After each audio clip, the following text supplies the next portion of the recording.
Hi there, folks. This is the practice Unit 3 test, and as always, I am the amazing Mr. Jansen. So away we go. If I take a look at this first one, I'm just graphing this line. So the first thing I have to do is identify the y-intercept, which for this one is a -1. It's this guy right here. So I start at -1, and then it's got a slope of 2, so I go up 2 over 1, up 2 over 1. I draw the best line I can draw. Okay. For number 2, I can rearrange this for y and then identify the slope and the y-intercept. But for this one, when it's in standard form, I'm just going to find the x and y-intercept. If I plug a 0 in for y, let me scribble that guy out for a moment. I have 2x equals a -6. I divide each side by 2, and I find out that x equals a -3. And then if I find the y-intercept, I plug a 0 in for x. So now I've got -6y equals a -6. I divide each side by a -6. Gives me a y equals 1. Now I can use my x and my y-intercept to graph. Y-intercept of 1 and x-intercept of -3. And those 2 points are enough to graph, but I can even see the slope from here, up 1 over 3, up 1 over 3. I could continue that trend if that wasn't enough, but it is. In number 3, I've got the absolute value, which I know this is going to be a V-shaped graph. So for this one, I want to identify the vertex. Remember, it's of the form y equals a x minus h plus k. So my hk is the vertex, which is 2, -3. So I've got 2, -3 here, which is right here. I know that this thing is going to open up because my a value is a +2, which means it's going to open up. And it's going to be stretched vertically. So instead of going over 1 up 1, I'm going to go over 1 up 2. Instead of going over 2 up 4 up 2, I'm going to go over 2 up 4. I'm doubling all those heights. So essentially it works just like the slope. All right. In number 4, we want to write the equation of the line that passes through these 2 points. The 2 things I need to write the equation of the line are the slope and the y-intercept. So for the slope, I'm just going to either use my slope formula or do change in y over change in x. Here's my x and my y. Here's another x and y. So y was a 2. Now it's a -5. Y has gone down 7. So I put a -7 down. My x value was a -3. Now it's a -1. Now it's a +3. It's going up 4. That's a +4. So my slope is a -7/4. So now I use a fresh y equals mx plus b. And I plug in what I know. I know the slope is a -7/4. B is the thing I'm looking for, so I need to plug an x and a y value in. And I'm just going to choose my first x and y value right here, the -1 for x, and the +2 for y. And now I simplify this. That's going to be 2 equals a 7/4 plus b. And now I want to solve for b, so I've got to subtract the 7/4 from each side.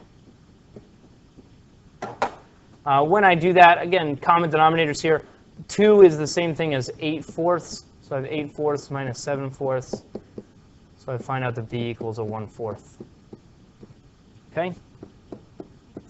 So now when I write the equation, y equals a -7/4 x plus 1/4. And that's it.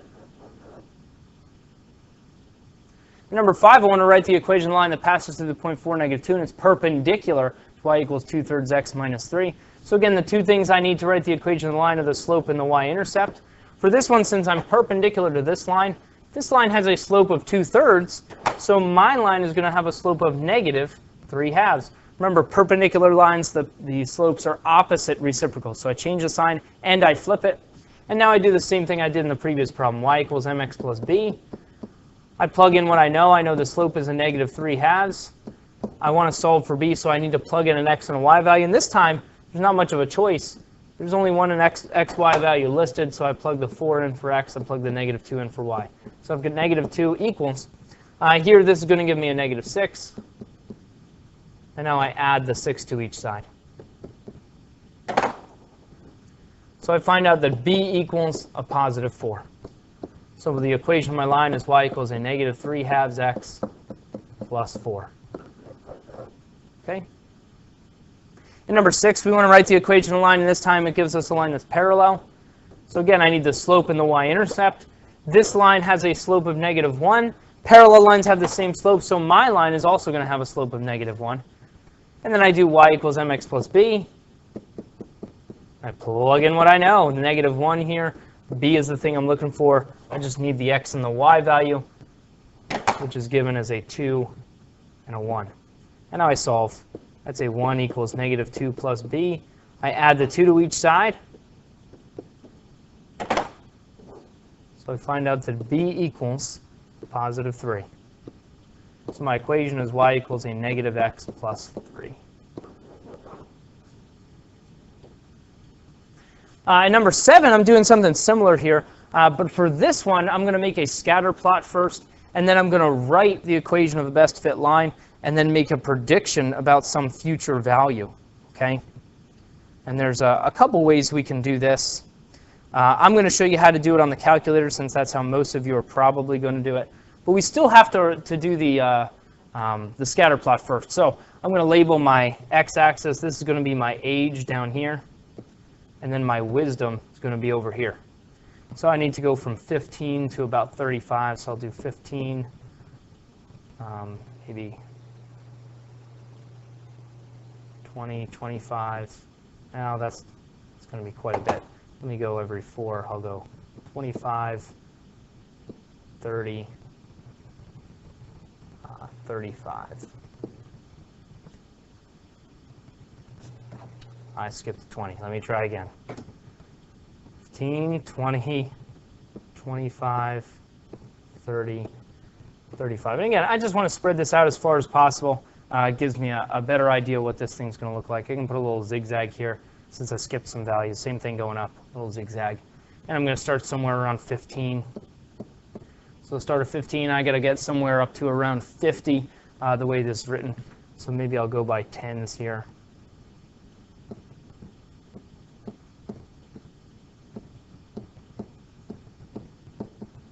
Or by 5s really, but I counted by 10s. So now I'm going to plot each of these points. The 15, 16 is right around here. The 20, 23 is right around here. 25, 31, right about here.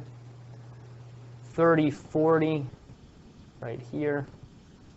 And then 35, 49 ends up being right around here. So as I look at this scatter plot, I want to make some kind of a judgment about what the pattern is here. And as I look at this, it looks like it follows the pattern of a line. So I'm going to draw a best fit line for this one. And again, if it looks like a curve, I'll draw a best fit curve. But for this one, I'm going to draw a best fit line, maybe something like this. Okay? And if I wanted to do this by hand, I could choose 2 points to draw this line through and then write the equation of the line. I'm going to show you how to do the best fit line on the calculator here. Let me bring my calculator over. So when I do this, what I want to do is I want to put these x and y values into my calculator. So I'm going to go down here and hit the stat button. So I hit stat. Under stat, the very first thing listed is calculate, so I hit calculate. And if there's things in my list, remember, I want to scroll over, so I hit the arrow button. I go up to the L1, make sure it's highlighted, I hit clear. And then when I go back down into the list, it clears the list. And I want to do the same thing for list 2. Clear it, back down into the list. And now I'm going to put age in, my x values into list 1. So I've got the 15, the 20, 25, 30, and 35. And notice I don't put the 50 in because I don't have a y value that goes with that x value. Okay? So now I finished putting in the y values from my list 2, the 16, the 23, the 31, the 40, and the 49. So essentially what I've done is I've taken this table from being horizontal to being vertical and I've plugged it into my calculator. And now I'm going to go ahead back to the stat menu. So I hit the stat button again. This time I go over to calculate. And since I'm forming a line here, I want to go down to linear regression, which is number 4. I hit enter. And here I'll either just have to hit enter again, or I'll have to scroll down to the word calculate and hit enter on the word calculate.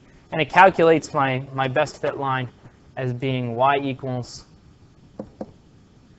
a 1.66 for the a value, x minus 9.7. So this is the best fit line that my calculator is predicting. And now if I want to make a prediction about the value of 50, I'm just going to plug that into my best fit line. I've got the 1.66 times 50, and then minus the 9.7. Okay? And I just plug this into my calculator, see what it gives me. And it looks like it gives me a 73.3 for my prediction equation. Okay? Which seems to make sense because this is increasing, and it looks like a legitimate increase here. Okay?